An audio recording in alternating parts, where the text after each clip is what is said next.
hold on. Before we start, I totally forgot, and I wanted to show this to you. This can be the beginning of the episode. Yesterday I went, to like a flea market / marketplace kind of thing that I go to that has all these different shops. I get a lot of my VHSs from there. But I went to this one guy's shop, and he had this that I got.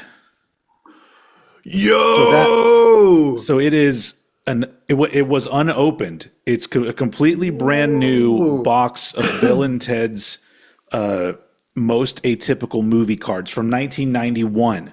This was unopened. I just opened it. But I haven't opened any packs of the cards, but full box, really good. Like, it was in shrink wrap still. $35. Dude, I would have paid more than that to have that. Wow. And I there's that part of me that goes, I don't even know if I want to open them, but I'm at least a pack or two I'm going to open and see what they look like. Maybe I'll do a video about that. I don't know. Cool. Anybody interested in that? But yeah, because I was like just looking through his stuff, because there's all these different vendors. Like there's at least 3 different vendors where it's all just Funko Pops. And so I feel rude, but I stick my head in and I go, oh, never mind. Because I'm just like, I don't want your Funko Pops. But this guy had a bunch of like old school toys and all, and video games and all kinds of other shit. And I just saw this box just sitting there, and I'm just like, holy shit. How much how much does he want for this? $200? And I was like, 35? All right. I will take this off your hands, sir. Thank you. Dude, you gotta. If you see something that fucking cool, you can't not walk away with it. Yeah. No, anything like the Bill and Ted related stuff that I find, if it's in good shape and affordable, I'll get it. Unfortunately, I've never come across any of the toys. But I know they're out there. I just Anyway, so that's the big hi. This is not an episode about Bill and Ted, although Bill and Ted would have been fans of what we're talking about, because we're talking about Kiss today. And I guess you can't start. Oh, hi, this is Cranked and Ranked. It's a podcast and / YouTube show where we rank band discographies and other kinds of rankings as well. Whereas this time we're talking about Kiss, but we've already not only ranked Kiss once, but we went back and revisited our Kiss ranking and did it again. But now we're ranking the live albums, the major. I swear, every fucking episode. I really wish that I would win the lottery or something, just so I can just afford some sort of really cool contraption where it's wireless or whatever. I don't know. I don't know what I would do. I want to get a headset like Janet Jackson kind of thing. Yeah. I'll do some moves while I'm doing my. You have it mounted episodes. like you're gonna get like Greg Volker system that hangs the cymbals from the ceiling. Oh, try and do that with the microphone. Yeah, I would do that too. Anyway, so yeah, we're doing the major Kiss live albums, but it's interesting because we've literally had the Kiss, this ranking of these Kiss live albums in our schedule for months now. Yeah. And we finally came up on the time to do it, and right before Ace Frehley passes away. Yeah. And apparently, like, I don't know if there's been more details about it, but from what I heard, he literally like just fell and hit his head. Yeah. And then had some sort of brain trauma issue that literally just ended it for him. Yeah. And that's insane. That's like, that's the kind of shit that was happening to my dad. But my dad ended up passing away from a number of things. But he would just fall all the time. You get to be an old person and like, you're like a stubborn old man. You're like, I don't need to use a walker or whatever. And then he falls and fucking breaks a hip. And I'm just like, I don't know how I'm going to be when I'm that old, because, I'm only 47 now. But when I get old, I don't think I'm going to be ashamed to be like, I need to have a little walker with the tennis balls on them or whatever. Or, get me one of those walkers that folds into a little chair and then I can sit down on it when I go to concerts and shit. Would that make you really old head? Yeah. At that point, in order to like keep my name ironic, because that's the thing that was weird is that I started calling myself old head when I turned 40 because I thought it was funny to be like, oh, I'm an old head now. And if I keep doing this, eventually I will be legit old. And then I need to start calling myself like, fresh young thing or I don't know, something new school kid. Absolutely. Yeah. But anyway, like that's it. Not only is that a shitty way to go, but also for fans, that's a very sudden way to go. Yeah. Not only that. Since then, Sam Rivers from Limp Bizkit passed away, and I think that was a heart attack. And wow. And so also rest in peace, Sam Rivers, amazing fucking bass player for Limp Bizkit. Wasn't as integral in my musical life as Ace Frehley, but still a huge loss. But Ace was one of my favorite guitar players. The guitar players that are meaningful to me run the gamut from people who are, technically really good guitar players all the way to Kurt Cobain. I'm not going to argue that Kurt Cobain was an amazing guitar player. He was good enough for the music that he did, but his style of playing influenced me, and he is a guitar player that I love. Because you can like both. You can like Yngwie Malmsteen, and you can like the guitarist of the Ramones or whatever. You can I don't know. It's just it's what serves the song and how good do they do that. But Ace Frehley is one of those guitar players that I always really enjoyed because he wasn't a perfect guitar player. He fucked up a lot.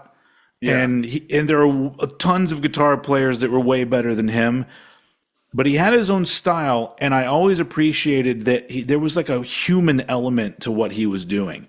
Like some guitar players are so good, you're just like, oh, fuck off. Yeah. But he had his own thing going, but he always just felt like this dude that was just having a fun time playing guitar. It never seemed like he was trying to show off. Even when he's shooting rockets in the air and smoke's coming out of his guitar, he still just seemed like a dude that was having a blast being able to play guitar in a band. Yeah. And even when he was older, I see footage of him, and he just seems like he just having a good time. So, well, it's like we're covering. Obviously, the live albums today, well, for the most part, and an unplugged. But one thing I've never really noticed up until now is how central Ace is on the a live cover. Because in my head, I always think, oh, well, Paul's down the middle. No, it's Ace. Yeah. On that front album cover, which is really cool. And I think that everybody in that band would agree that. You take one of those guys out of the original version of Kiss, and I don't know if Kiss would be the same band and have had the success, because I really think it was the combination of all of what they were doing. Also, Ace was writing songs early on; he just wasn't singing them. But I've always just really enjoyed watching Ace because he doesn't seem like he's not flashy. He seems like he's like, there's like another good example of like a guitar player that feels very human to me is Alex Lifeson from Rush. He's another guitar player that I watch him, and not everything seems perfect that what he's doing, but it's very unique, and nobody could do it better than him. And I just love guitar players like that. And, I've as much as I love hearing some whacked out crazy technical shit on guitar, there's something about that stuff that just feels like it's has a very organic sound and flow to it, and Ace had that for sure. It's for me, it's like whenever Ace does the whole that sort of thing, I'm immediately thinking, yep, that's one of his tricks, and he does it all the time. But every time he does it, it fucking rules. And like the whole repeating a bend sort of stuff, that those are all identifiable characteristics. And even if he's not a shredder, he had his own personality. Yes. And it came through in the songs, especially being he wrote a lot of songs. Yeah. good songs. And simply put, I mean, it's such a huge loss to people that just love a guitar player with that human element, like you said. Yeah, and on top of that, I'm pretty sure I might be mixing up stories and stuff, but I'm pretty sure that Eddie Van Halen came out at some point and said that he saw Ace Frehley tapping on the neck of the guitar Wow. because the early live Kiss stuff, he's doing that in solos and stuff, Yeah. which predates the first Van Halen album, and I feel like that led to, I mean, I'm sure he wasn't the only person that was doing that. I'm sure you could probably go look at tons of other people. What's that guitar player from Deep Purple? Richie Blackmore. Richie Blackmore. I'm pretty sure he did all kinds of shit like that. I mean, but yeah, but also like he, as you found out, if you looked around online after Ace passed away, all these different literally from every area you can think of, people were tributing Ace Frehley. Yeah. All the way to fucking Tool, like all these different bands. Speaking of that, a little bit on topic. Have you seen like the quote unquote special edition of Undertow on CD that they just announced on the Tool website? No, I'm way behind. So I know nothing. Maybe this is just me, but I don't know. So I love that album, and I'm a Tool fan as well. But the special edition CD is a book. It's a booklet with a whole bunch of artwork of like some statue. None of the original Undertow artwork. Nothing that has anything to do with the album. And then there's just a CD in there, and then a fucking commemorative coin that also doesn't have anything to do with the album, and they're charging $200 for this. $250. $250. But look at it, What? like the artwork has nothing to do with the album. The only thing that has anything to do with Undertow is that they just slipped a CD in there. And I love Tool, but it's just like, what is this? Who is this for? Are you really just trying to test your fans and say, how many of these motherfuckers are going to buy this bullshit? This is 100%. This feels like rage bait. This is. Mm-hmm.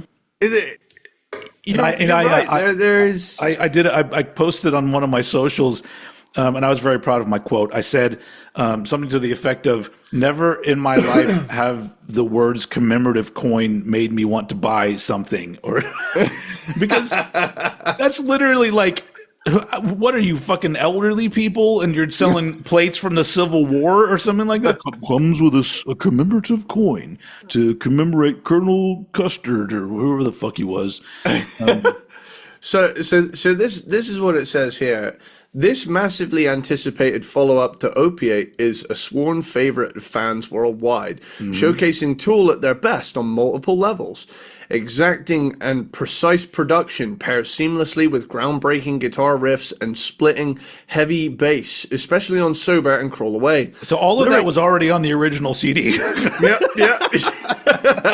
Lyrically, Tool are at their vitriolic best, targeting religious hypocrisy and intolerance in Sober, the loss of innocence and the resulting consequences in prison sex, and deliberate ignorance in Swamp Song. Henry Rollins makes a guest appearance on Bottom, which along with 4 Degrees deals with questions of identity. Undertow is the epitome of unbridled fearlessness fans have come to expect of the band. Literally none of this has anything to do with the fucking booklet that you're paying for. So here's the thing, includes special casing, full art book with unreleased photos and interviews. Okay. Lenticular artwork card, 30th anniversary coin. Yeah. So inside of it, I'm guessing that there's actual band related stuff. I don't know, but all I know is that the pictures I saw, there was nothing Tool related on it. And a big thing that's standing out to me is as I'm looking at this track listing, I would have thought that for $250 you would get. I mean, I didn't pay that much for the fucking Black Album box set, and look at how much shit is in there. Yeah. Right. Yeah. Here, are you ready for the track listing? Okay. Intolerance, Prison Sex, Sober, Bottom, Crawl Away, Swamp Song, Undertow, 4 Degrees, Flood, Disgustipated. Literally nothing different Literally the album. the standard album. So, like, you know, I know Tool didn't have their music up on streaming until very recently, but you could just buy the fucking CD. What is this? Yeah, I wish that they would come out and explain what it is, and the interesting thing is it said it was designed by Justin, the bass player who doesn't even play on the fucking album. Oh shit! Damn, I didn't even put that together. Yeah, so it's a very questionable thing that, like, I looked in the comments and some social media stuff, and it seemed some people literally thought it was a troll, and I'm like, I don't know, it's been going on too long now to be a troll. Do people actually order this? Because, you know, dude, I'm about to say something that's gonna piss some people off, but this is giving the same vibe as Taylor Swift putting out the same album with 4 different covers. Yeah. Yeah. Like it Not, dude, fucking, come on now. Fucking Dave Mustaine just Taylor Swift us, because they announced their brand new album. They put out all these different variants of vinyl, which is, I think is pretty cool, because you get to pick which one you like the most, or if you're a collector, you collect them all. But then I see Dave pop up and he's like, hey, Droogies, there's another version from Target, and it's the only way you're going to get an extra track. So if you want the full experience, you have to buy the Target version too. And I'm like, you fucking motherfucker. Oh, like I mean, I pre-ordered the album, and, you know, the color that I saw right away that I thought was cool, and then that's it. That's as far as it's going to go, because you know, Megadeth's an important band to me, and they're calling it quits. I'm going to buy this album, but like, the audacity to, like, a metal band saying, "Oh, there's an exclusive track at Target." Which, by the way, in your neck of the woods just means, hey, you don't get this track. yeah. So, bands stop doing that. I know that we don't have that big of a reach. I'm cool with all the different variants, because if money is flowing to and from bands and record labels and keeping this music thing going to where it actually seems like it's important, great, keep it going. And if you don't want to buy them, don't buy them. Or you could be like me and just buy the one you like the best and then move on with your life. One thing that does make me laugh about the whole 4 different album covers for Midnights by Taylor Swift is apparently if you buy all 4 variants, when you flip them over and put them all together, it makes a clock on the back. But as a result of the L-shaped border on the front cover, if you do that configuration and then flip it over, there is an unfortunate crooked cross shape that happens with the albums, that when you literally flip it over from its intended thing, it forms the evil mustache man logo. Yeah, is that real? Let me look it up. Let's confirm it. Taylor Swift swastika. Join us for the Kiss episode where we talk about Taylor Swift and Tool. Was it Taylor Swift swastika Midnights? I know there's a way you can. Oh no! How well, did you know, I never... she's trying to appeal to that audience now. She doesn't want to lose all that dough, because she only has $1 billion. It's not like she has enough money to go around. I have not listened to any of the new album of my own accord, and all of the lyrics I have heard so far make me wince. It's like, I've heard Taylor Swift songs where I've thought, that's a well-written pop song, but there's one line where it goes, I have been afflicted by a terminal uniqueness. I am dying just from trying to seem cool. And I thought to myself, these are the complaints of a billionaire who has lost touch with reality. There's no ethical billionaires, man. Yeah. I don't know. I'm not. I never want to be that old man yelling at a cloud. So I don't. Oh, for sure. Her music's not for me. Even though there have been a song or two that I went, oh, that was a fun song. Most of the time, I'm just like, this is some generic ass bullshit. But I also know that it's not for me, and so it's, I don't know what I expect, but it's like, I think when she started, I'm sorry. No, go ahead. I was just going to say, when she started charging extra for the voice notes, and it's like, I mean, I know we've bought the Metallica box set that has like demos and riff tapes and stuff like that. But that's legendary music from 30, 40 years ago. These are like an album that just came out. Maybe she did one that was an album that was 10 years old. Woo! History. That's history right there. What is it? Taylor Swift voice notes. And it's literally just her going, remember to buy bacon, eggs. Yeah. I mean, it's not far off, but like in so much of it, you can just hear her producer trying to coax her in a better direction, and she's just not fucking listening to what he's saying. Yeah. And she's like, there's one line, it's like, you tore me off like fake eyelashes and threw me on the ground, and it's like, girl, come on now. You can do. Why did you release this? Yeah. Release the moment you were cooking, not the moment you burnt it. Yeah. Do you want to know a funny coincidence though? Is that I was in a band in the early 2000s, and we put out a CD EP called "Collect All Four," and it had 4 different covers. Cool. That you could buy. Now, nobody bought all 4 covers because nobody gave a shit about my band, but we thought it was cool. Yeah. Yeah. I think I'm coming at it more from the angle of she is a billionaire, and there's a lot of critique you can hurl the way of people like that and be pretty right about it. Sure. I think the thing that I know that there's a lot more involved. Like there's not just one. I mean, a lot of arguments about record prices and concert prices and all that stuff. There's not one particular answer in any one case. Oh yeah. I know it's a multifaceted issue going on, but I do find it interesting that somebody like let's just say Megadeth's not Taylor Swift levels of popular, but you want to buy their new album and it's $40 over here plus shipping. Whereas these other indie labels with these smaller bands, like $20 for 20 to 25, you'll go to their Bandcamp page and it's $20 to $25. And I'm like, these little bands are the ones that should be charging more to get a bigger cut, but they can't do it. And then it's like, so it's weird because it's just like on that side of things, when it comes to the big artists, they don't need to be charging that much. Especially this day and age, you have to think about, well, who set that price? Did the record label set that price, and the band's really not getting much money from that at all? Because that could be very well be the case.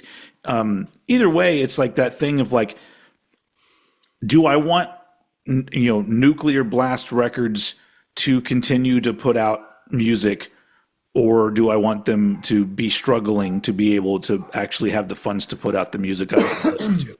So it's like, unfortunately, we don't know the answer to that because we don't work for them. Some people do, and they might know what's going on the accounting side of things.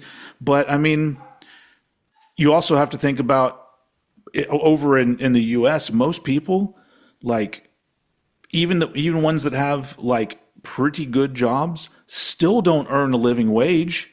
Yeah. So if a label came and said, "Hey, we have employees that work for us. We're making sure they have a livable wage. These records are $50." I'm going to say, "Cool, take my money. It's fine." Yeah. That's fine. Yeah, if I really want the album, I'm going to pay the $50 and I'll get the record. And I know that I don't know, the money's going to the people who are doing the work. I don't know. But how do you know? How do you know for sure? There's so much just lies and misinformation going around about everything, from really important shit in the world all the way down to record labels putting out records, and it kind of sucks. But Yeah. Anyway. Yeah. Cool. So we are going to talk about Kiss. Kiss. We're doing Kiss live albums. Rest in peace, Ace Frehley. A huge Yes. fucking loss. Major. For music in general. And yeah. And that was the one thing, is I was like, all right, he was the first to go. You know, it's like, you know, your favorite bands start to get older, especially in the case of a band like Kiss, where they are elderly, essentially. Yeah. And you're just like, well, who's going to be the first one to go? And unfortunately, it was Ace. I don't want to say somebody else should have gone first, but anyway, so we're ranking 6 live Kiss albums. So there's 5 albums that have the quote unquote alive tag on them. And then there's the Kiss Unplugged album, in which those seem like the most significant of the Kiss live releases. Because once you get past, into the 2000s, then they have like the Vegas one, which was more just a DVD release that also has a soundtrack. And so it's like, yeah. And then you have all the soundboard stuff, and then you get into like, when does it ever fucking end? So we chose these 6 significant Kiss live albums, and we're going to rank them from our least favorite to our most favorite. And this was an interesting thing for me to listen to these, because the top 3 are literally I'm not happy with them in any order whatsoever. I almost feel like I just want them to be a joint 1, 2, and 3. But but I put them in an order that I think feels okay. But yeah. So I guess let's just jump right into it, because we don't really have, we've done Kiss plenty of times. Everybody knows we're Kiss fans of all eras of Kiss. And this definitely covers, there's a little bit. There's not an 80s live album, which is interesting. I would consider Alive 3 the closest thing we got to an 80s live album from Kiss, because most of that track list, and to be honest, that is still in that era, I would say. It's coming out of that, but I wish that they would compile like an 80s era, maybe from maybe they do like, maybe not Hot in the Shade, maybe they do Crazy Nights from somewhere around that era, where they are playing a lot of 80s stuff. But that's just me. But I would buy that. Cool. Anyway, so 6 Kiss live albums. And it's hot in my room, so I'm going to turn my fan on. I thought I was going to be cold, but I'm actually surprisingly warm in this room right now. As usual, because I always choose the front room in a house to be my office, and then that ultimately ends up being the hottest room in the house. But whatever. All right, so let's do this. Let's talk about your number 6 as okay. Start over. As usual, I'm gonna give it to Eddie Sparxx, and he is going. I'm not gonna give it to him. I mean, he's, but I'm gonna hand it over to him, whatever that might be, and he's gonna tell us what his number 6 Kiss live album is right now. Okay. Get ready for it. Cool. My number 6 is a live Millennium Concert. All right. Cool. And my reasoning for this is, for the most part, there's nothing new apart from maybe a couple of Psycho Circus tracks, but yep. It's still a really fun. I mean, it's Kiss live, fucking killing it. That's where they belong. They belong on stage, fucking smashing it. Mm-hmm. But honestly, when I looked at all of these albums, I had to think of which one is the most bog standard, least interesting. I mean, the only thing about this is that it was recorded as we went from one century to another, which is pretty fucking cool. When everybody thought all the computers and banks and everything were going to stop working, and there was going to be absolute anarchy. Yeah, it's almost like you can hear the collective sigh of the Y2K thing being bullshit on this album. Yeah. Actually, at what point does it? I mean, because I don't think they do it on the album, if I remember. But like, obviously, they do a countdown, don't they? At Yeah, some point. I think they do. If I read some comments about this concert, and I think they were saying that the new year rang in around the time Ace is playing Into the Void, so it's actually kind of cool. Wow, cool. Yeah. Well. But yeah, we were. The funny thing is, I remember exactly where I was New Year's Eve when it became the year 2000, and I'm sitting on my friend's balcony. My friends had a apartment that a lot of them lived together. So it was a smelly place, but we were all hanging out over there, and we're on the balcony. And I just remember sitting out there, and everyone's like counting. We're like, "Yay!" And then literally we was like, "Woo!" And we're drinking beers, and I'm just like looking around, like, "Well, everything's still here." Like, now we're like looking at watches and the clocks and TV, and I'm like, well, everything appears to be working still. So I think we're good. So Meanwhile, I was 1.5. yeah, you had no clue whatsoever. Yeah. But but like they had all these interesting things. Like they were telling you things like, make sure you turn your computer off, so when it becomes the new year, your computer doesn't get fucked up. And it's like, Yeah. that's so weird. But It's so bizarre to me because it's like what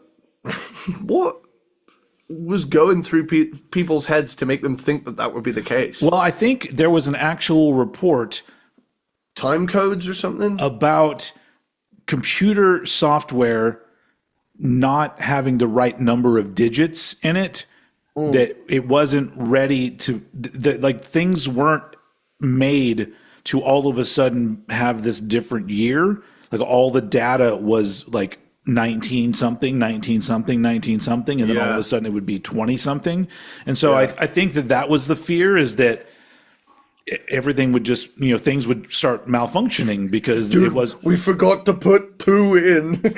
yeah, we forgot there was going to be a future. Yeah. But I mean, I don't know. Not everybody thinks about those kind of things. My wife's gone on this kick of like watching all these like documentaries about like the universe and shit.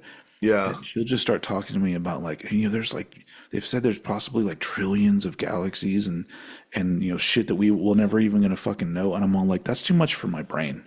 like, like I'm having trouble with shit happening here. Just thinking about like the vastness of space and what actually happens in a black hole. I'm like, Yeah. I mean, it's fascinating, but also, it's just like, it makes you feel terrifyingly insignificant, doesn't it? yeah, it makes you feel pretty lonely. Yeah, sometimes, like, if it's a clear night, I'll look up at the stars and I'll think, wow, that's beautiful for about 10 seconds. And then I will become beside myself with panic that it's that big. I'll start to think, wow, that's beautiful. Which one of those is going to explode and when? Yeah. There's a part of me that's like, there's so many and we're so small. Yeah. Yeah. I mean, I think the only thing that I found interesting is that the idea of a light year. Sorry, folks, it's science time. And how if you have, like, think about this. Like, my wife was talking about this, and my brain immediately switched on, and I felt smart for a second. So, if you let's say you have a telescope that is so powerful that you can see light years away, which I think that they've been able to do. I don't know if they've been able to do that, but anyway. So, but if that's the case, the thing that you're looking at is in the past. Yes. It's not happening when you're looking. So here's the theory. Maybe there have been really advanced species of aliens out there that had that kind of technology. And then they look over at our planet to go, what's happening on this planet? And they're literally looking all the way back to like dinosaurs. Wow. Or something else. So they're not looking and seeing us going like, hey, people doing stuff. They're just like, oh, there's nobody there. And then they just didn't bother to fucking come because like what they're seeing is like way in our fucking past. Yeah. Or even further away, it's our future, but they're past, and we're already gone because we completely ruined this planet, and so it's not habitable. Is that a word for humans? Yeah. And then they look at it and the same thing. They go, "Oh, there's nobody there." You know what? We've got this advanced technology that cures cancer and all this other shit that we could give to people if we can only find some people. But every time we look at a planet, there's nobody there. It's because our telescopes aren't looking in the right time frame. We're looking in the past. You have to figure out how to look into the future, and then that's not possible, apparently, scientifically speaking. I feel like we've uncovered too many secrets on this show now. I'm gonna go get some tinfoil. But that's the kind of thinking that just makes my brain so tired. I'm all like, just put me back. I just want to put me back in the 90s and let me listen to some music and worry about like, well, who produced and mixed this album? Because the drum sound is amazing on this. You take your universe shit. I'll be here in my little world. I'll get my sci-fi in the form of Daleks on the BBC. You know? Yeah. I saw at the antique store I was at yesterday, there was a Doctor Who glass. Oh, like a drinking glass, and it had the TARDIS, and it said like whoop whoop whoop on it. I guess that was supposed to be like the sound of the TARDIS making. And that's going to sound horrible for the listeners. I do apologize. Maybe I'll just insert an actual TARDIS sound, and people are going to think you're like the sound effects man, whatever that guy's name is, Michael Winslow.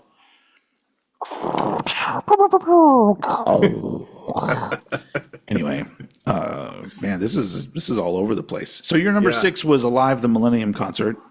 Well, it feels to be honest, it feels appropriate that we're talking about space so much, being is it's basically an Ace Frehley tribute at this point. So. Yeah, Space Ace.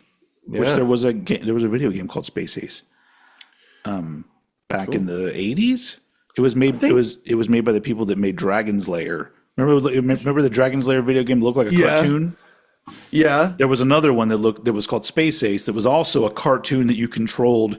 Oh, I think I've seen this. Essentially just by you had to either press a button or turn the joystick the exact way you needed to do it at a certain point in the cartoon, or the next clip of the cartoon is just you falling into a pit and dying. That was that was the whole video game. But anyway. It's got such a charm to it. That's a novel idea. Why haven't they run with that? Why haven't they just said like, "Hey, do you want to play some simple ass video game where you just watch a cartoon and you push left or right every once in a while?" Anyway, so are you done with your number 6? Yeah, a live Millennium Concert. It's cool when you think about the fact that it's recorded at the time of the new millennium coming in. Yeah, but around the time of the last actual. Full original Kiss reunion. Yes, yeah. So it's all kind of a planets aligning sort of scenario. Oh, there we are again with space. You ever seen that? Check it out with Steve Brule clip where he's like, "You want to know about space? You need to know about the planets. You want to know about the planets? You need to listen to me right now. Sun, Mercurus, water planet." This one they didn't have a name for yet. It's too far away. It's fucking great. But yeah, honestly, a live Millennium Concert is pretty damn good. Yeah, I'd still give it like an 8. Yeah. So, mine's a little different. My number 6 is Kiss Symphony, Alive 5, right? Alive 4 technically. It goes by Alive 4. I'm not good with Roman numerals. Alive 4, okay. Unless it says Rocky 4, and then I know what that is. So Kiss Symphony came out in 2003, and was this? Yeah, this was after Metallica did S&M. Yeah. So it wasn't that novel of an idea. Plus other bands had already done symphony type stuff anyway. But remember when we talked to when we ranked the Metallica stuff, I talked about how the S&M album, some of it is just a little wonky and doesn't work. Like it's some of this stuff, the way that the orchestra part is written, it just kind of takes away from the melodies or momentum of a part of the song. And I'm just like, so that's not, and it's the same thing here. The only thing that I like about, well, not the only thing, but one of the things that I do like about Kiss Symphony is that it's broken up into these different parts where there is a little mini rock show where it's just the band playing. And then they do an acoustic section that brings in the orchestra, and then it's a full-on, full band, full orchestra part of the show, which I think is kind of cool. But once the acoustic songs with the symphony actually sound really good, and that was cool. Then it just gets really awkward because Kiss music doesn't lend itself to an orchestra, so it just feels sort of thrown in, and it's not fun to listen to for me. It's just, it works here and there, but most of the time it doesn't, and it just feels weird. But yeah. So and technically speaking, this should be called Alive 5 because the concert that Eddie was talking about, Millennium Concert, that was supposed to be Alive 4, but then they scrapped it initially, and then Kiss Symphony became Alive 4, Jesus Christ, became Alive 4, and then later on they released Alive the Millennium Concert down the road. But whatever, if that may be interesting information to some of you out there, I don't know. But Johnny 5 is alive. Got it. He is, and Los Locos will kick your balls into outer space. Yeah. Is that what they were? Los Locos? That's what it was? Yeah. Los Locos kick your ass. Los Locos kick your face. Los Locos kick your balls into outer space. Can you just take a minute to appreciate how fucking traumatizing the scene where they beat Johnny 5 up is as a kid? Yeah. The part where he scrolls the word dying into the wall. I saw that movie at 4 years old, and that's pretty heavy. Yeah. Yeah. That was crazy. It still blows me away that they made a sequel to that movie. In my opinion, the sequel is superior. doesn't have the Gutenberg in it though, so I can't really get totally behind it. And also it has an unfortunate Indian role being played by a white guy. Well, so does the first one, but yeah. Yeah, you make a good point. Shit. I'm not making any sense. Yeah. Johnny 5 is alive was my point. Yeah. Thankfully. So yeah, he's gold now. Kiss Alive. Sorry. Kiss Alive 4, the symphony. Yeah. So yeah, I there are things about it that I enjoy, but for the most part, it's the only one out of all these that has a point where I go, I really don't want to listen to this because maybe it would have been cool to be there while it was happening, and maybe it sounded cool like in the venue or whatever. But yeah, it's just it doesn't work. There's like I feel like it should have been like just a couple songs with an orchestra. Like you find the ones that really work with an orchestra and just stop trying to shoehorn the orchestra idea in. But I guess once you've paid for the symphony, then you're just like, well, we paid all these people to be here. Might as well have them play more songs. Anyway, and also a tidbit about this one is does not have. Oh no! Wait, this has Peter Criss on drums, but it doesn't have Ace, and it's Bruce. Is it Bruce? No, it's not Bruce. Is it Bruce that steps in? It's Tommy Thayer, I think. Tommy that steps in. Yeah, it's a weird period of the band because they reunited and then had these big tours and albums and stuff, but shit still wasn't going well, and then eventually Ace bowed out, and then shortly after Peter Criss left, and then it became the final version of the band with Tommy and the fucking drummer, Eric Singer. Eric Singer, yeah, who is not a singer, and Eric Carr was not a car; he was a human. Rest in peace, Eric Carr, fucking great drummer. Well, Eric Singer's a great drummer too. I was gonna say there's a Kiss in the sky now. You got Mark St. John, fucking What is Ace Frehley Yep, and that Eric Carr as well. guy. Yep. So yeah. All right, Gene, you got to get up there. We need a bass player. Yes. Sorry, is it too soon? Too soon? I was about to say there's only one way that this is going, and I feel bad for bringing it up now. Yeah. I don't know. Don't die. Gene may have things about him that are questionable, and I wish he would stop talking sometimes. But Gene's Gene. Anyway, all right. So that's my number 6, Kiss Symphony Alive 4 from 2003, bringing us to your number 5, Johnny 5, Kiss Alive album. Well, I can jump right off of you because it is Kiss Symphony Alive 4 at my number 5 spot. And I agree. I do like the fact that they used the orchestra quite a bit. I think it works better on some of the songs than others. Mm-hmm. But I still like that they did it, even if it was just this like one time, because it stands as if they can do it, give it a go. It's always worth a shot when you get this big and you can play with an orchestra. I think you can give it can end up kind of cinematic sounding, which is pretty cool. Oh yeah, I mean honestly, I would prefer that they do it than don't do it, because like any band doing some weird idea or really bold choice for something, even in the case if it's not as good, in my opinion, I still enjoy that they did it, because that's just from the standpoint of a fan, it's more fun. You're like, oh, what are they doing now? Oh, now they're doing an orchestra. Sweet. Yeah.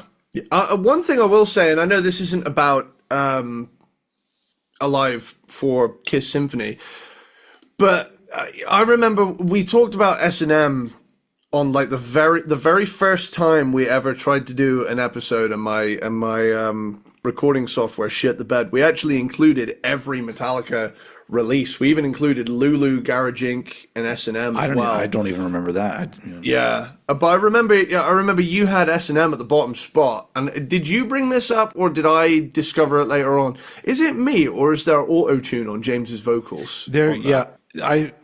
I think that at that point, auto-tune was already being used, and I'm pretty sure that there's some of that on there. I don't think it's that obvious sounding, but to be fair, I have not listened to that album that many times. But his voice is the least of my problems with that album. For sure, yeah. But yeah, like I say, Alive 4 Symphony is cool. It's a cool thing. Again, it's good, but it's not as good as what I've put above it. So yeah, okay, cool. And then we're doing like a little switcheroo, because my number 5 is Alive the Millennium Concert it's from 2006 when it was officially released, but it was recorded 1999 New Year's Eve, as we talked about already. Cool. Was supposed to be the original Alive 4, but weird record label issues. I think like the label was bought out by somebody else, or I don't know. There was a lot of shit involved. But this is a fun concert. It's as with all of their live albums, it's clear to me that there's been overdubs and extra recording done on some of it. Yeah. But it is. My favorite thing about this is just hearing the Psycho Circus era songs live. I think they only do like 3 on this one or something like that. Yeah. But that's an album that has really grown on me, and I'm like, wow, I didn't realize how fun and how many really cool songs there are on this album, despite the rocky drama behind actually making the album, where like the full band didn't really perform on the whole thing. Yeah. But there's some cool shit on. There's really Psycho great Circus. songs on it, and so I like that aspect of it for sure. But other than that, you are right. They play a lot of the songs we've already heard before, obviously on other, the other 3 Alive albums, and some of it's a little bit sluggish, because Peter Criss wasn't an amazing drummer to begin with, and then he was older now, so sometimes the songs feel like they're not quite at the speed they need to be at. Yeah, I'm like, I think pick it up, Peter. I think as well, he was always quite a light hitter, and I think they triggered a lot of his drums at that point too. Oh, To I didn't know that at all. yeah, I'm pretty sure I can't remember where I heard that. I could be talking out of my ass, but Yeah, not to say that he was bad, because I think that no, for what the band needed, like I said earlier with guitars and stuff, sometimes that's the drummer that you need. And yeah. yeah, I wouldn't. I like what he did on the drums, and because I don't, I think it, I don't know, I wouldn't change a fucking thing. But everybody gets old, and I mean, and then I guess eventually we die, as Ace did. All right, bye everyone. Gee, this party really died, huh? Yeah. So yeah. So like it could. There's not a lot to say about the Millennium Concert, because it is like there's nothing really unique about it. Yeah, Which is probably why another reason why they ended up scrapping it and then putting it out later, because it's just like, it's just a concert, and you've heard all these songs before aside from a few of them. So yeah, that's my number 5. And here's where it'll be interesting, because I'm curious to see if and where we match up on these 4. Because I would consider these 4 albums classics at this point. yeah. For live Kiss stuff. I think you and I are going to Very match eventful. up on the 4. Well, let's find out. What's your number 4 Kiss live album? My number 4 is Unplugged. Also my number 4. So yes, I thought it would be. Yeah, it's really cool. It's Kiss doing an unplugged. Unplugged are always cool to get a different flavor of a thing that's familiar. There's a cool set list here as well. You got Coming Home, Plastic Acid, Going Blind, playing songs they didn't play a lot. Yeah, that's another thing about Unplugged as well. It really puts you in the mindset of what's really going to work here. Yeah. And very often you're forced into a situation where you're like, oh, well, this song is going to work much better than this one, I mean, you got Domino, Sure Know Something. Sure Know Something's such a good fucking Hell song. yeah. Love that song. World Without Heroes from fucking The Elder. Without Heroes. God, I love that song. Rock Bottom, See You Tonight. I still love you, man. I love you, man. Every time I look at you, 2000 Man is where Ace Frehley, obviously steps out. Beth is Peter Criss.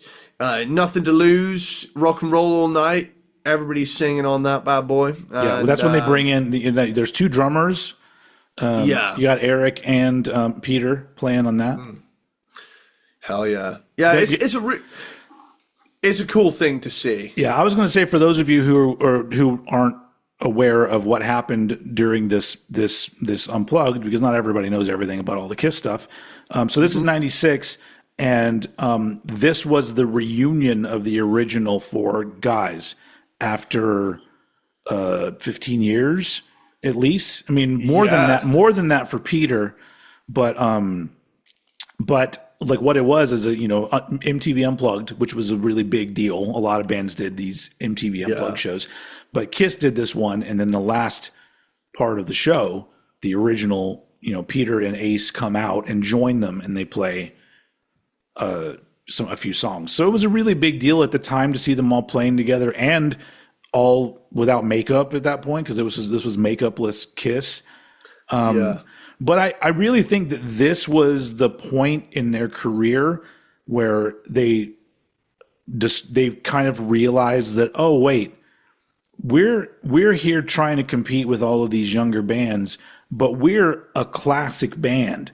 And I think this feels like the first big celebration of yeah, fuck you guys. This is Kiss.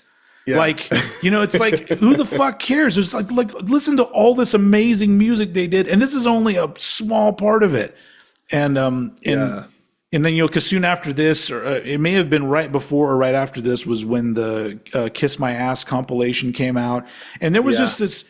There was a few years where it was just really cool to see people embracing Kiss instead of just shit talking them, all the time. There were still shit talkers, obviously, but it was a cool time. And I remember watching this Unplugged on MTV, and just thinking it was fun. It was just and also like I remember like I was a little bit late on the Revenge era and 80s Kiss stuff because I didn't like when I was in my teens, I didn't like 80s Kiss. I think I famously said that when the video for Heaven's on Fire would come on, and that's when I knew I could go take a piss break. Like, but then all of a sudden, somewhere in the mid 90s, all of a sudden, like things clicked with me with a lot of that music, and I went, "Oh wait, no, this music's a lot of fun and really cool. Like, what am I talking about?"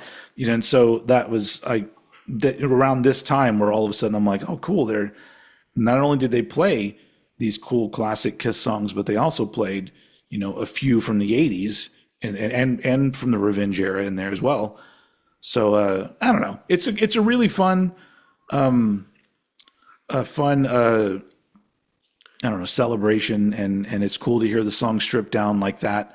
Especially when you write songs like Kiss did, they lend themselves very well to just being acoustic songs because they're just basic rock songs, So yeah, Kiss Unplugged is great, but when you're the original 3 live albums are kind of where it's at for me. Obviously, because that's my top 3. But cool. What order? What order will they be in, folks? Or did you finish? Were you done talking about Kiss Unplugged? I'm pretty much done. At some point, we should do a ranking of like our favorite MTV Unplugged. I think that in itself could be a cool. Damn, there was a lot. There's even some that I totally forgot about. Like the ones that everybody talks about: Alice in Chains, Nirvana, Pearl Jam, and then there's other Stone Temple Pilots. But then there were other ones that were really popular, like Mariah Carey and people like that. But not only that, like fucking, there was Great White. There was Poison. There was fucking LL Cool J did one. There's a whole. Go ahead. I have the list of artists featured on MTV Unplugged up right now. Okay, let's roll through them. Star-studded cast. Well, let's have a look. I'm going to pick names that really pop out. Hey, I have a trivia question for you. Do you know what performance sparked the beginning of MTV Unplugged? Oh fuck! I knew this. Shit. What was it? I'm gonna kick myself when you tell me because I did know it and it's like deleted itself from my brain. On one of the MTV Video Music Awards, John Bon Jovi and Richie Sambora. There we go. Did Wanted Dead or Alive just acoustically, and that clip started getting regular rotation on MTV, and people loved it. And then they just came up with this idea of like, hey, what if these rock bands stripped their shit down and did it unplugged? And boom, show is born. Well, here's one. We got Great White and Damn Yankees. No, I didn't know they were on the same episode? Yep. Hole & Oates, Aerosmith, Rat and Vixen. What? Dude. So wait, what was the very first one? Was the very first one Great White and Damn Yankees? No, the very first one is Squeeze, Sid Straw, and Elliot Easton. Okay. Yeah. What other ones are there? Obviously, you got Poison. Yep. Paul McCartney, Winger and Slaughter.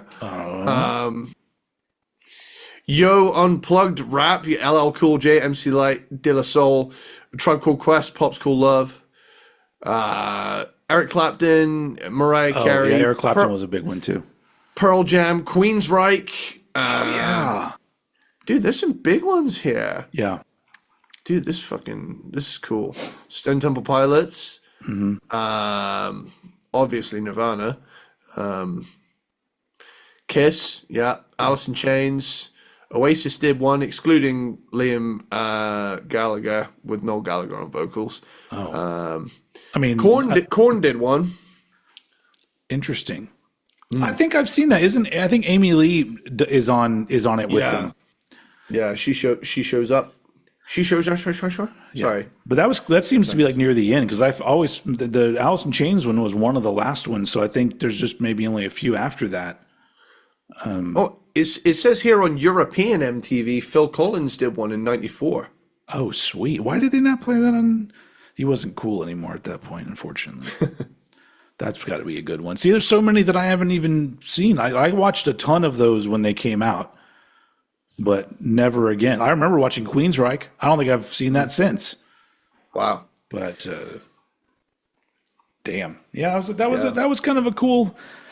You know, we can also give a little rest in peace to MTV, because apparently they're pulling the plug on all of their actual stations. If I remember right. I don't know what it said something about them having like an online presence or a streaming presence or some shit. So who knows what that's going to be. But, and you know, we all know they haven't played fucking music, in 20 years at least. Cause I remember they still played some music videos in the early 2000s, but then that dropped off. But, it's kind of sad. It's kind of sad that, there's not enough of a fan base that would actually embrace them coming back and just playing music videos with VJs again.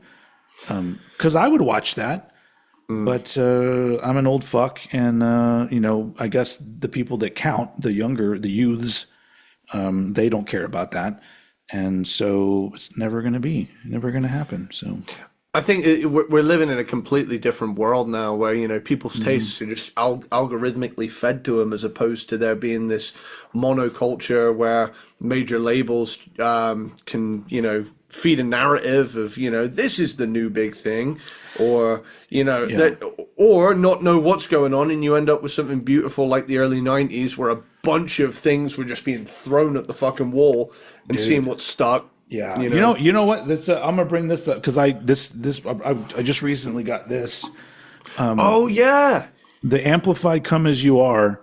It's like an annotated special edition of the first Nirvana biography, and really the only like actual authorized full band biography. Yeah.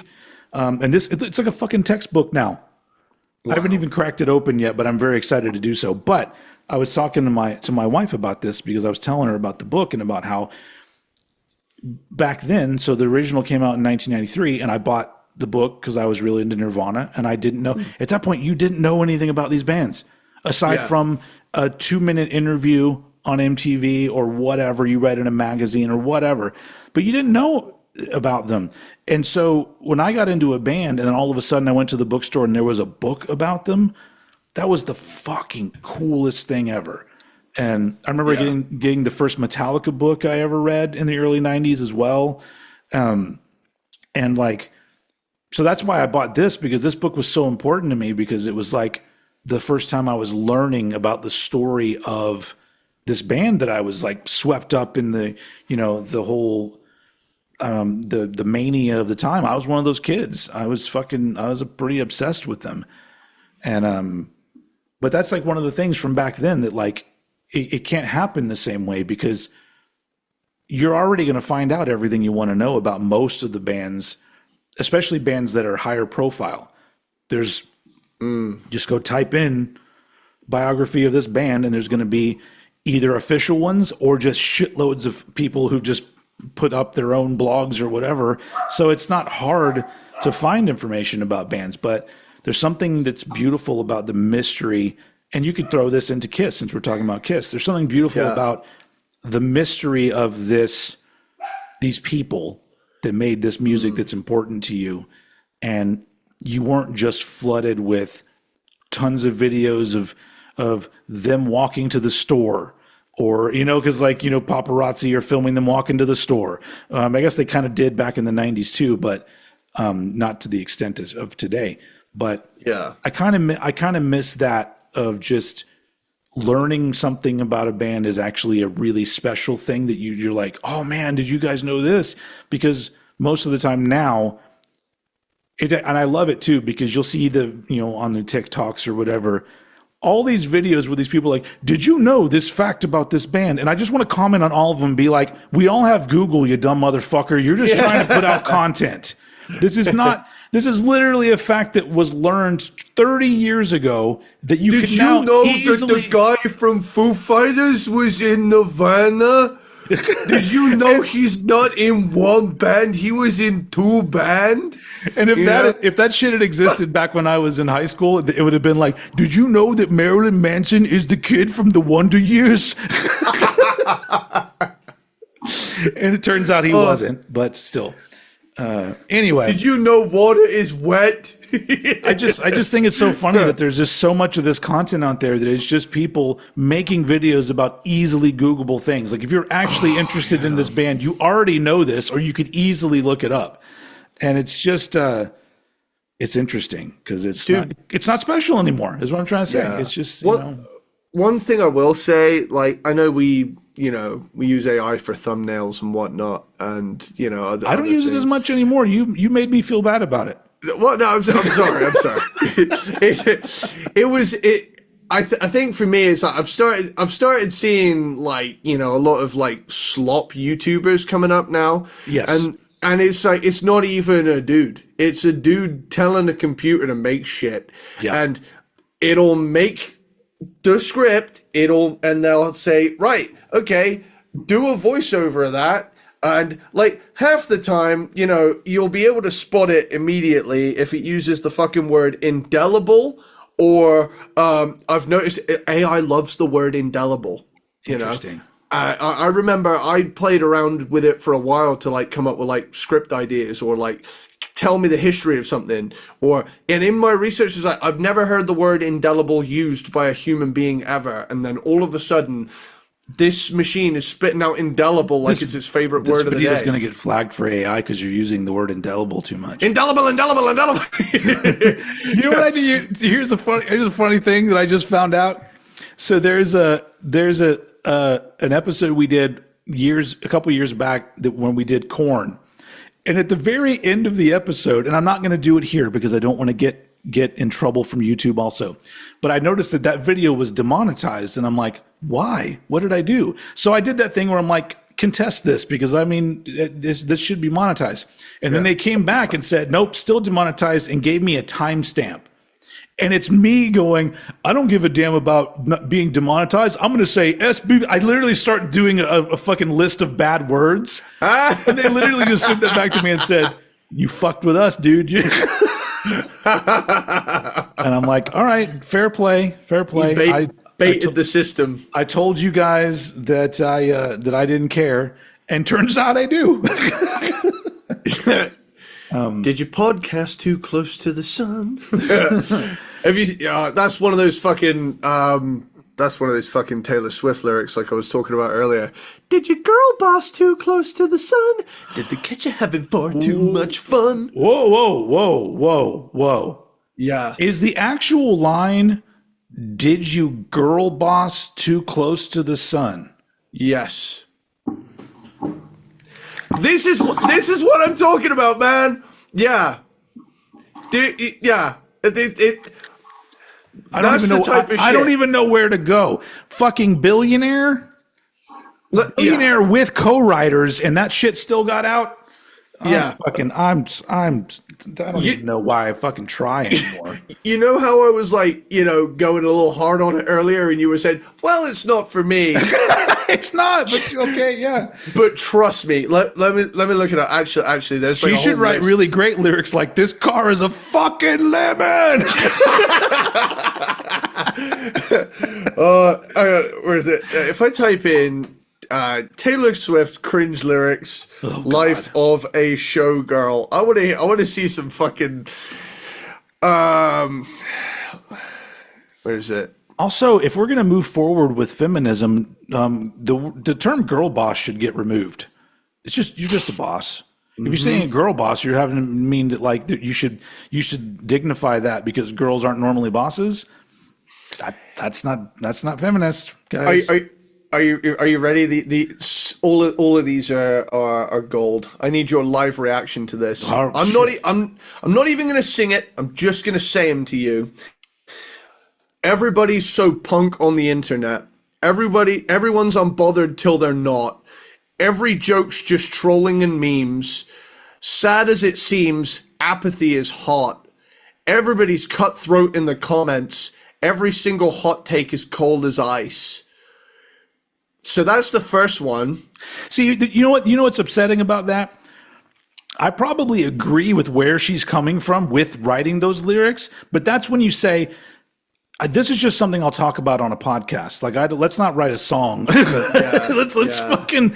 I'll let my feelings be known, but it doesn't lend itself to being a good song lyric. I've said it before. I think it was in the Van Halen episode years ago where I talked about I fucking hate when artists will directly address social media without any metaphor whatsoever, and they'll just date the song by saying she checked my Facebook page, and it's like, no, that's gonna be, that doesn't have the charm telephone did, because the telephone had been around for fucking decades. No one gives a shit about Facebook now, but Facebook's been around for decades now, hasn't it? Well, that's the thing, but it has very quickly fallen into the boomer one. Oh yeah.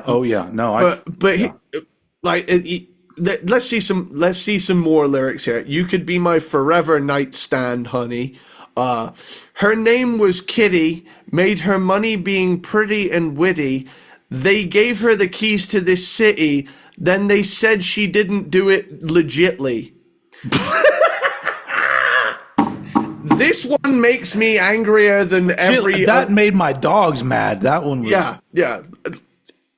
When I heard legitly, I am not this type of guy. That was legitness. I've never... I want to make it very clear that I'm not one of these fucking, toxic bro chuds that punches holes in the drywall. I wanted to demolish my house when I heard the word legitly. Of course, what is it?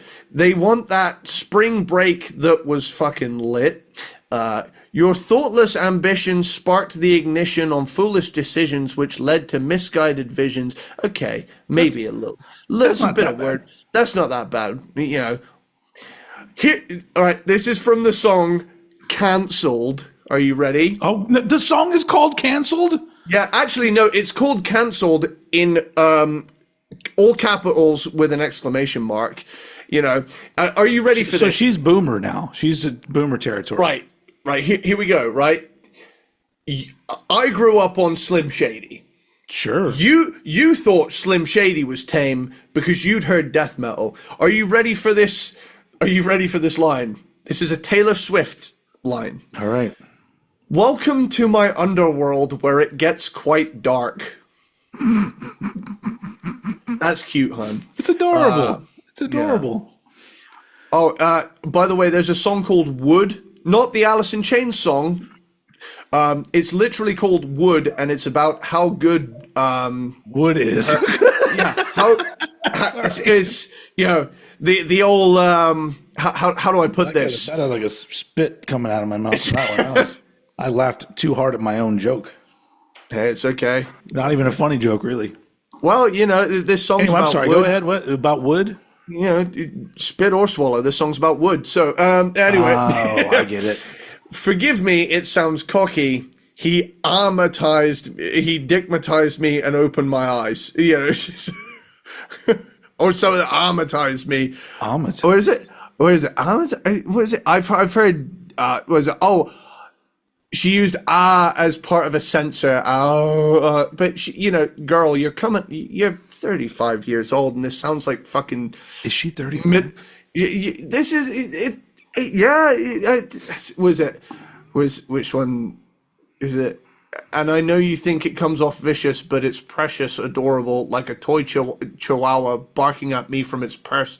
That's how much it hurts. Yeah, I don't. She's not. If she's also not. She's still writing like she's like 22. Yeah, I wouldn't even say 22. It's more like 12. Yeah. The thing is, everything I've heard from this album has been on TikTok of people reacting to the album, and even hardcore Taylor Swift fans.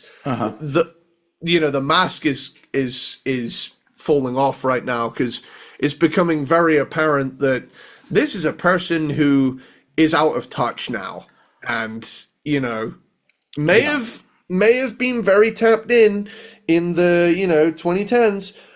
But I wonder how we go from, I'm no big Swiftie, but like I've heard stuff from like the albums Folklore and Midnights where I thought, these are pretty well written songs. It's not necessarily my thing, but Sure. when did you girl boss Too Close to the Sun? Yeah, that's upsetting. That made me want to shoot myself in the head. Like she should be forced to divide up her $1 billion amongst everybody in the world. Yeah. Because of that line. But we can't, there's shit. That gets you demoted an illionaire. There's shit songwriting everywhere. Like that's the thing, is that I guess Taylor Swift is just, criticized more because not only is she rich, but one of the most famous musicians ever, and so you expect there to be some sort of self-awareness that's not there. But yeah. Speaking of shitty songwriting, or maybe not shitty songwriting, but shitty lyric writing that people just are okay with, that still bothers me today, and this is not one that comes up often for me. I'm sorry, we'll get back to Kiss in a minute, everybody. There's this comes up when I hear the song, because I don't really like the song, but the song Manic Monday by the Bangles. Now, every time I hear that song, the chorus of the song, my brain brings up, like I start doing like a little one-act play or a sketch in my head, because like Prince wrote that song. And I just imagine like in a world where like Prince and some guy that like, I don't know, his producer, and he brings the song, and he's just like, I have this great idea for a song title, Manic Monday, and the other dude's like, oh, that's actually kind of cool, because it could be like, it's just another Manic Monday. Yeah, cool. And then you could rhyme that with like, I wish it were a Sunday. Okay, well, are we sure we want to like rhyme day with day? Because that sets up a rhyme scheme that we're going to have a hard time getting out of. Trust me, it's cool. All right, so then what do we follow that up with? Fun day? Oh man, I've never stopped and thought about it, but now I've got it up and I'm looking at it. It's like fun day, yeah, because like it's Sunday and that's a fun day for some people. All right, but where do you go from there? Yeah. Run day? What the fuck is a run day? It's a day where it's like you're not running. You don't have to run day. And literally, they're like song written. Give it to the Bangles. And it's literally like, but we've heard that song, especially my age. We've heard that song so many times that it just flows. It's just in the background, and you don't care. You're just like, yeah, it's another Manic Monday, because it's a catchy song. But then you just look at the lyrics, and you're like, oh my god! It increasingly gets worse with each line of the chorus. It's like it starts off real strong. Just another Manic Monday. Fuck yeah! I wish it were a Sunday. That's kind of lame rhyming day with day, and then fun day. Okay, now you're stretching it. Run day. All right, nope. Now you just ran out of fucking words. Yeah. And wrapping it up with just another Manic Monday. Well, we've exhausted all the days. There's no other days. Yeah. All the undays. Sunday, Monday. You could have like Bun Day. If you, I met her on Monday, was my lucky bun day. That's what I said. I have not seen the sequel to Spinal Tap. Neither have I. Because I'm honestly worried that I'm not going to like it. If anybody out there has seen it and it's actually pretty good, then put it in the comments. But let's get us back on the road. I'm sorry about that. Whenever we do episodes like this where we are all over the place, I just want to like let everybody know that this is what it sounds like inside my brain every day of my life. Like I'll be doing some random thing and then my brain will go, but what about this? And like it goes Sounds like enough. it sounds like you got what I got, dude. It's a little, it's like a little bit of that ADHD, a little bit on the Yeah. spectrum, all of that kind of stuff. Just definitely sounds like ADHD. I relate to that completely. Oh, dude, my brain is so fucking crazy and crowded and busy that when I go to sleep at night, I have to like turn on, a white noise machine or a fan and something with talking on it. So like my wife, Dude. I used to listen to podcasts. Now my wife will play an audiobook or she's watching these science videos. And it's so soothing because I listen to it and it literally just shuts off my brain because I'm listening to somebody else talk. Yeah. And then I fall asleep. Because if it's quiet, Yeah. it's insanely loud in my head all the time. Yeah. I'm just overwhelmed. Like, unless like, was it? There's a video by Quentin Reviews where he broke down like episode by episode every like all of. There's a show I watched growing up a lot called iCarly. It was, it's a Nickelodeon show With the girl from School of Rock. She was in it. That's it. That's the one. And he did like a 10-hour well, he did 2 separate videos, but he's combined them into like one 10-hour one on his second channel. And I use it every night to go to sleep because not only is it familiar territory and it has that childhood nostalgia that's very comfortable for me. When I lay down and I just hear the first few lines, I just nod right off. Yeah. I have it on my phone charging, like on the very bottom, like volume. I know it's probably not great for my battery life, but it spends most of its day on charge in my car anyway, so it doesn't really matter. So we both have very active brains that need to be satiated or calmed down by something. Anyway, I have too many thoughts of immolation when I lay down to try and sleep. It's like, what if you burned alive though? Oh, thanks. I'm trying to sleep though. I don't imagine this awful scenario that's probably not going to happen, but let's just go into great detail about what might happen and how that might feel. Yeah, and it never takes it's never like it's never like an unrealistic one. No. It's always like you're in a house fire and you're gonna die, and it's like, come on, man, at least make it stupidly cartoonish so I know it's not real. Put me in fucking Doom fighting demons in hell. That doesn't bother me. Waking up and seeing the foot of my bed aflame, now that's upsetting me. You know, fuck that shit. Fuck nightmares. They suck. Yeah. Why can't I just have Freddy Krueger in my nightmares? That sounds fun. Yeah, and the joy of that is if he kills you, that's it. Yeah, it's over. But also, I can bring him out of the dream with me, and or like he can kill me in some sort of really creative way, which I always really liked. That I was just like, cool, like take something part of my personality and turn that into the way that you kill me. That sounds great. Yeah, impress me with the way you murder me. Yeah, get creative. Anyway, so back to now we're on the top 3, right? Top 3 Kiss live albums. Thanks everybody for being here. This is also what happens when we take a week off. I feel like we just because I know for a fact I miss just talking to you every week, and so once we're back, I'm just like there's so much things in my brain that I got to get out. Tangent mode. All right, so top 3. Yes, live albums. I don't know if we'll have the same order, but let's find out. Okay, so when I had to look at these top 3, I mean, obviously you got Alive 2, Alive 3, real creative names there. Anyway, they do what they say on the tin. However, there's one here that is 3/4 live album and basically a bonus EP. And as much as I love those bonus songs, I had to put Alive 2 at my number 3 slot. Yeah, that's not mine. I thought not.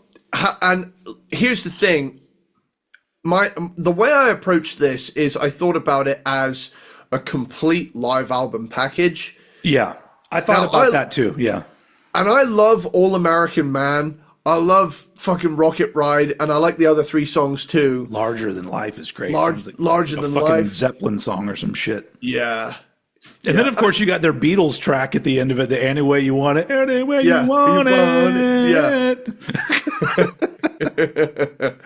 Yeah, it's cool, but I kind of there's a part of me that's like, just you know, spread those 5 songs over the next 2 albums and give me 5 more live tracks from this era, you know. So like, I mean, there's some great songs that didn't get on here, but here's the thing: at the same time, these are all songs from Destroyer, Rock and Roll Over, and fucking Love Gun. So Yeah, no complaints from me on that either. So sure. overall, I think as well that this one's recorded in like different places, right? I believe so. Yes. Like, because is the first Alive one complete concert? I I want to say it's from 2 different nights put together. Right. I Yeah. might I might be wrong. We could Google that, but who the fuck cares? Yeah. Be I'm us sure. reading Google facts. Yeah. We'll find out. But you know, simply put, as a live album, you know, a quarter of it is studio stuff, and I was thinking of it from a stance of that could have been a really good EP anyway, Yeah. and we could have had 5 more live Kiss songs from probably my favorite era of 70s Kiss. Those 3 albums. I mean, you know, It's a good point. Yeah.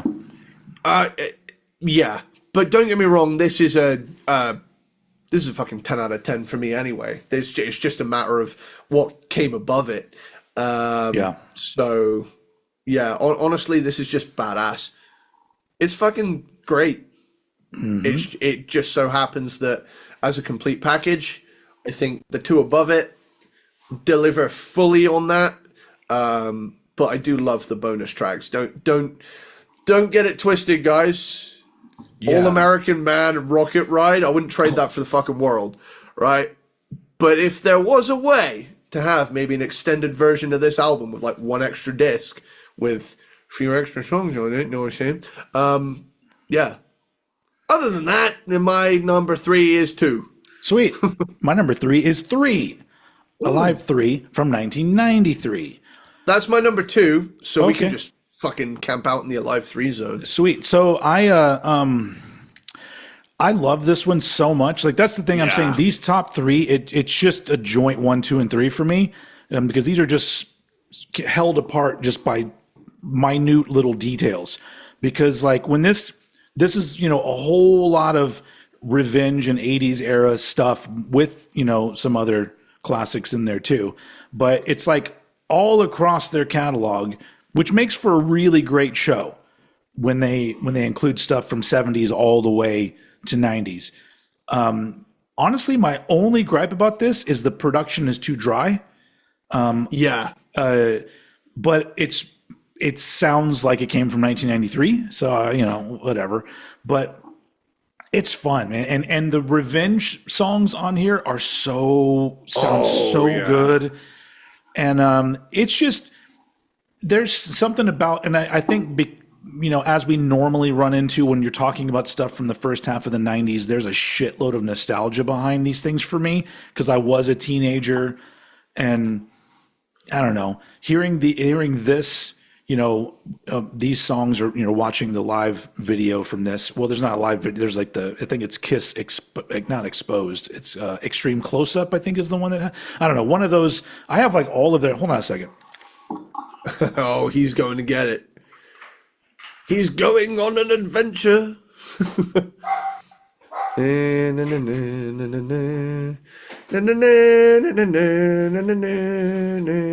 know why I'm doing that. I'm way behind on. Holy shit. Holy shit, dude. So he's got a huge stack. Now's as good a time as any to show off my Kiss VHS collection. So I've got the Kiss The Second Coming, which is when they did the reunion. It's a double VHS. That's so cool. Holy shit. Kiss Unplugged. Of course. On VHS. The Kiss My Ass VHS, which is a very fun one. Okay, it's this one. Kiss Confidential is the one that has a lot of Alive 3 stuff on it. Cool. Kiss Extreme Close Up. Oh, that's a classic. Which is just it's an early '90s one, but it's like it's all these things. It has like newer and older footage on it, and it's a lot of fun. Kiss Crazy Nights, which is literally just like 3 music videos. It's like I've got that one. Yeah. Kiss Exposed. That's a masterpiece. That's fantastic. Kiss Animalize, which is a live 80s concert on VHS. Nice. And then of course it's not complete without Kiss Meets the Phantom of the Park. Which nice. Which is which is not the version of the movie that's in the Kiss Kissology or whatever, those DVDs. This is I think that one is the version that they intended to be a theatrical movie. This is like the TV one, I believe. Anyway, dude, that's all my. I wish there were more Kiss movies, man. I know it was a flop, but I wish that had stayed a thing. Yeah. Shit. Whoa. Sorry, we're all over the place. I apologize for this. They didn't want to stay on today. This is no. But I wish more like big artists would just make goofy movies. Just like have fun and make a movie. And like don't take yourself to. I don't want to see a documentary about you. Like if you're still alive, like these people that put out these documentaries about themselves. Like, I'm just like, this is so fucking boring. I don't care the problem you're having with your current boyfriend or whatever. I'm just like, a documentary should be, here's the making of this album, what went into doing this album. Not like, touring is so hard, man. No. Everybody knows some things are hard. But your hard is somebody else's, like, wow, that's really fucking easy. So don't just get over yourself. But one I always rewatch is the Megadeth Making Euthanasia one. I love that one. I have that one too. It's been a while since I watched it, but I do like that one because that's the one where they like built their own studio and everything. Yeah, that's a fun one. Hell yeah, I love it as well because it's like seeing one of my favorite albums ever getting made. So Kiss Confidential has got. A Live 3. So it's got a whole bunch of Live 3. Creatures of the Night, Deuce, I Just Wanna, Unholy, Heaven's on Fire, 100,000 Years. Oh, that's an older Detroit 76. So this has a Live 3 footage and classic footage on it as well. But, yeah. Dude, I know that they, like, came in with Creatures and Deuce, but that 1-2 punch of I Just Wanna and Unholy, like... Yeah. I mean, I'm just gonna read off the fucking track list because this is a masterpiece as far as I'm concerned. You got Creatures of the Night, Deuce, I Just Wanna, Unholy, Heaven's on Fire, Watching You, Domino, I Was Made for Loving You, I Still Love You, Rock and Roll on. It could end there and it'd be great, but they got Lick It Up, Forever. Take It Off as a bonus track on some versions. I Love It Loud, Detroit Rock City, God Gave Rock and Roll to You, and then closing out with the Star Spangled Banner, which is dumb. But here's the thing, right? I'm not just pointing that at Americans. I'm pointing at even like the what band was it? Queen that put the fucking God Save the Queen or some shit at the end of one of their albums. I'm just like, fuck off. Wait, here's the thing. Is like if we did nothing but good shit as a society and shit was great and we were just straight up the good guy, it would be like, hell yeah, brother, yeah. And it's I do kind of like that, it's there as like you know what, it's the 90s, we're on our way up here. There's nothing there, Star Spangled Banner, yeah, whatever. Everything's gonna be great. That was not a good motion to be doing. I do apologize. Anyway, I missed it, but somebody's gonna freeze frame that, and that's gonna be all over the internet. Yeah. I want to state for the record, this is not what I'm doing. Okay, Elon. I denounce evil mustache man. He was sending his heart out to the crowd. That's how it was. My heart goes out to the listener. My heart goes out to the master race. Oh, I feel all right on a Saturday night. Really, the only like at this point, the only time I'm okay with listening to the Star Spangled Banner is if Hendrix is playing it at Woodstock. That's really it. Yeah, you know what? I kind of wish. I mean, obviously they'd never do it, but it'd kind of be boss if they they did the Star Spangled Banner, but projected a bunch of awful shit that had happened. Well, that's been done at some some more forward thinking artist concerts. They've done shit like that. That'd be funny. They just really fucking rage bait the chuds in the crowd. Yeah. Anyway, okay, where were we? Oh yeah, so Alive 3. Yeah, it ends with the Star Spangled Banner, which is let's get me off this subject before I start making which is a song that was stolen. It was a different song before it was the Star Spangled Banner. We just ripped it off and changed the lyrics. Why are we okay with that, but we're not okay with other artists like ripping off shit like that? Anyway, I think it was a song about a prostitute, if I remember right. The original Star Spangled Banner. Anyway, hold on, I've got it here. Where is it? And we ripped off y'all's anthem and we changed it into a different song as well. Yeah, because there's that I think "America the Beautiful" or some song over here is literally the "God Save the Queen." We just changed the fucking lyrics to it. Well, it's "God Save the King" now. Oh, I forgot. She's she's a man, baby. Yeah, she's not dead. They transitioned, and now it's the king. So, because God did not save the queen, he did. At the end of the day, he did not save her. Thanks a lot, God. Where are we now? Okay, so my number 3 was Alive 3. Your number 2 is Alive 3. Yarp. Yeah, yeah. So that's your number 2. I feel like we've. God, can you imagine like the last 10 minutes? This is the most unhinged episode we've ever done. I think this is crazy. We've got Roman salutes, questioning the anthem. Anyway, are you? Can we? Allow me to denounce the whole Roman salute thing, by the way. Nah, he meant that shit, Who Elon? Yeah, he meant that. He did it 2 times. Yeah, he got a little too carried away, fucking role playing is I am ruler of the earth. Yeah. It's not okay. It's not okay when anybody does it, okay? It doesn't matter. No.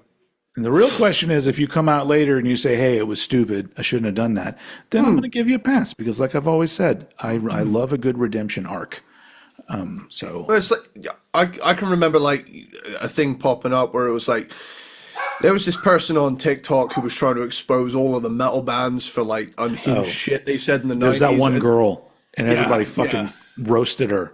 Yeah. And it's like, Jason Newsted shouldn't have done that goose step and salute on stage that time. But do you know what? It was a long time ago, and people were like, it wasn't cool then. But I feel like people were edgier, I guess. Also, that particular moment he was mocking it.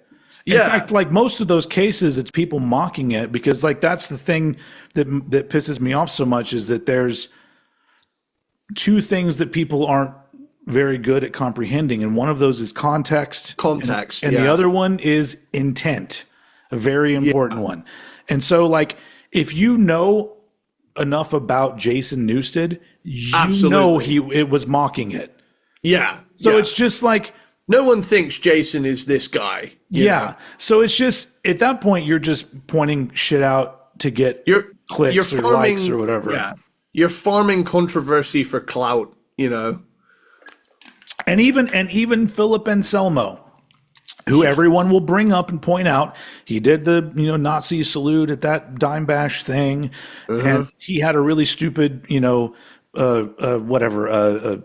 excuse for it. Yeah. But we're drinking. He did say it was Grigio. stupid, and has later come out and said other things that, I mean, because like people that contradict that. Yeah, people can be shitty people and get better. Yeah, And the thing that makes me not completely write off Philip Anselmo is because he didn't double down, which is what I think we've talked about this before when I was talking about that guy God damn it, the Super Pups. Who did we do when we talked about the dog movies? Airbud, Ted Nugent. Ted Nugent has doubled, tripled, quadrupled down on being an asshole. Yeah. Like that's the I am a prick. Yeah, he literally just doesn't give a shit. But therefore I don't give a shit. But I'm not. That's the thing is, as much as people want to look at me and be like, "Oh, you're a lefty," I'm all like, so some of the lefties really fucking annoy me because they don't understand that like people do stupid shit. And some people's stupid shit is really fucking stupid. And the point is, like, what do they do after that? You know, what do you do from that day forward? Yeah. And so I don't know. I think what happens after is important. You know, you can fuck up. Everybody in life has said or done something they're not happy about at some point. It's what you do after the fact. Yeah. And you know, I mean, obviously, like there are limits to it, but it's up to the person. Yeah. It's your own personal, like what's your line? Because I have a line. There's a whole lot where I'll be like, hey, if this person seems to redeem themselves, then I'm gonna give them that. But I do have a line. Everybody has their line, and you have to remember that your line is not like everybody's line, and it doesn't mean you're right or wrong or a better person or a worse person, because you know. Shit, I don't even how the fuck did we get here? I don't know. All I know is I feel like what is it? The only people exempt from redemption are people like fucking Ian Watkins, who is dead now, so we don't even have to fucking think about him. Yep, and just a very important thing. Just because somebody is dead doesn't all of a sudden make them a good person. Yeah. It makes them a less bad person because they're not on Earth being bad anymore. But that's about it. For all intents and purposes, he's worm food. So, dang. Yeah. Give something back to the Earth, you filth. Yeah. Okay. Anyway. Yeah. So Alive 3 was your number 2. Mm-hmm. Are we ready to move on to my number 2? Have we said enough about Alive 3? Yeah. Cool. Alive 3 is great. My number 2, this might be controversial. I don't know. My number 2 is Alive from 1975, the original Alive. And if I remember right, like this was the album that sparked the big boom in live albums. Yeah. Not only did it spark, Kiss's popularity, but I think after this is when all of a sudden like live albums became like a very normal thing that bands would do every couple albums or whatever. And, you read all the books about this album and there's all kinds of overdubs and shit like that. But I love the sound of 70s live albums. Something so great about them. And a lot of just 70s albums in general, but something about the 70s live album, like this one and like Cheap Trick live at Budokan, like there's just something about the sound of them that's just so cool. I don't know. But honestly, like I put this one at number 2 for one reason is that the first 3 Kiss albums aren't the era of the 70s that I love the most. I love the second half of the 70s more, although there's just downright fucking classics on this album here. But if you're breaking down like what songs are on here, I go, all right, I would like a different set list, but at this point, this is the set list that existed. There wasn't, Yeah. what's it called? Not Dynasty. A Destroyer hadn't Yeah. been made yet. So it's still really fun. And I don't care overdubs or not. I don't fucking care. I love the sound of it. It's fun. It's just one of the most classic live albums ever. And it not being number one is literally just for some personal preferences for what ended up being my number one, which, as you guessed, is Alive too. But yeah, and so Alive is my number two, but it is your number one. So I'll send it over to you to say more about it. Cool. My number one Kiss album Kiss live album is Alive, and my reasons for it largely come from the fact that I would argue that one of the first three Kiss albums is produced in a way that I think sonically at least gives them some oomph. I think that the debut album sounds good. Yeah. I think the second album sounds really muddy and has a cool vibe all its own, Harder Than Hell, but it's ruined by a terrible snare drum in many ways. It's not a great sound, yeah.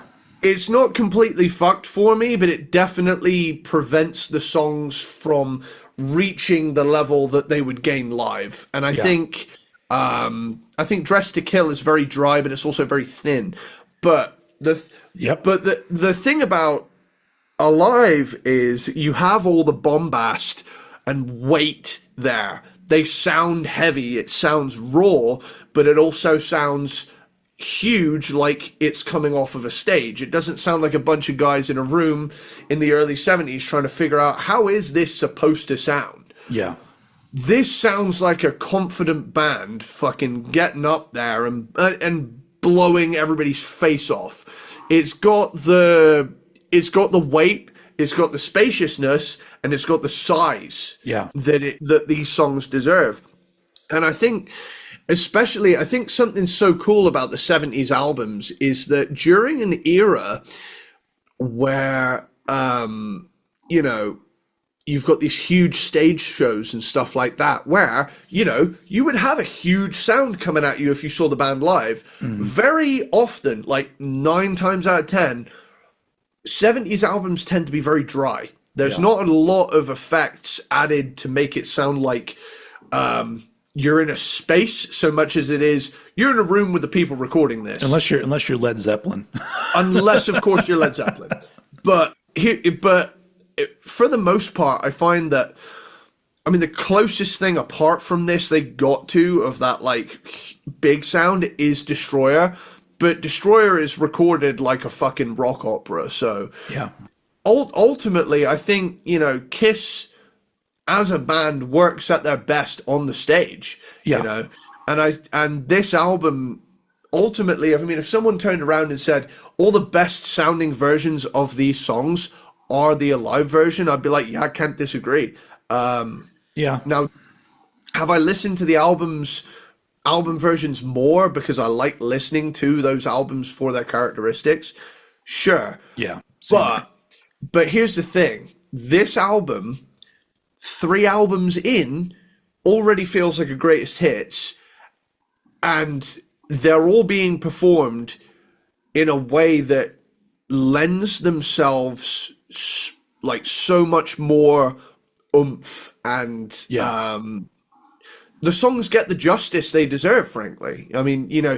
Deuce, Strutter, Got to Choose, Harder Than Hell, Firehouse. Holy shit, that's side 1. Nothing to Lose, Come On and Love Me, Parasite, She, side 2. Side 3, Watching You. You get a 12-minute version of 100,000 Years with that drum solo in there. It's really cool. And then you got Black Diamond. And then side 4 is Rock Bottom, Cold Gin, Rock and Roll All Night, and Let Me Go Rock and Roll. This is a fucking masterpiece when it comes to live albums. And they've not even hit my favorite albums of theirs, barring maybe the debut.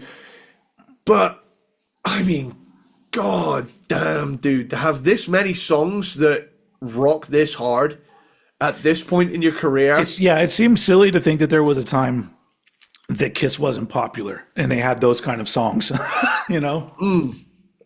Yeah, I mean, we've got the benefit of decades of hindsight now. Yeah, exactly. But at its time, like Kiss had been a band for a few years, and already they're putting out. They'd been a band for 2 years, and they're already putting this out. That's absolutely mental. That's crazy.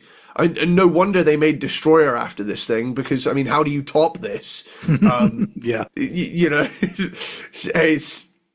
It's great. It's a fantastic live album, and it's probably the live album I've listened to the most above any other band. Maybe Live Ship, Binge and Purge by Metallica, but that's it.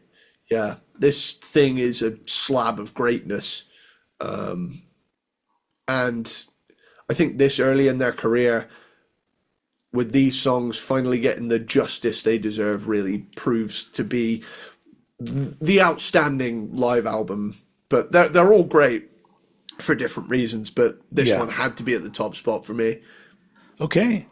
All valid. I can't argue with any of that. I put Alive 2 as my number one from 77. And when I I love that it's there as well. When I was ordering these, I thought about what you were saying about how it's only 3/4 a live album, and then the last fourth is an EP of new tracks. But here's the thing. I want more bands to do that as a live album. Like, fair. Not only does this have Love Gun Tour era live songs from some of my favorite Kiss albums from that era, and to be fair, I think Alive sonically sounds better than Alive 2, but I still really like the way Alive 2 sounds. But yeah. And then you get these 5 extra songs, these brand new tracks, studio tracks.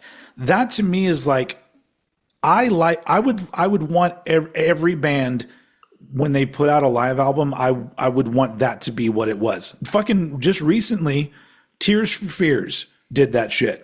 They put out a live album from their most recent tour, and at the beginning of the album is an EP of brand new tracks. They're really good. And then it leads you into the live album, and I'm like, yes, they're doing it, because it's like, I feel like there's that part of me that, like, sometimes I don't really want a live album unless I'm really, really into the band, but I enjoy listening to live albums. What I enjoy more is hearing a handful of new tracks that are just special for this release. So you put those two things together, and for some reason, that's just the perfect thing for me, because it's like, here's the band live, and then here's new stuff from this band that you just heard live, or so Alive 2 for me is like the kind of like the best example of like what I want a band to give me when they do a live album. Like, put all these great songs from this era. Like, that's another thing. They didn't repeat songs from Alive.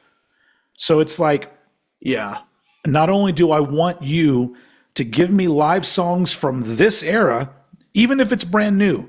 No repeats. Give me live songs from this era, and then give me some new tracks. And I know with a lot of bands, this isn't actually a thing that you can do anymore, because so many bands put out a new album and then they play 2 songs from it in their fucking live show, and they play all the songs you've already fucking heard before in the rest of the show. And yes, I do understand. That's why I can't get mad at like Metallica, because I've seen Metallica enough now that it hits a certain point in their show and I go, I know exactly the next 6 songs that they're going to play. Yeah. and it kind of annoys me because I want there to be surprises, but then I like literally when Metallica played Houston, and my wife and I went with my wife's sister and her boyfriend. And my wife's sister's boyfriend is a Metallica fan, but he had never seen them live before. And cool.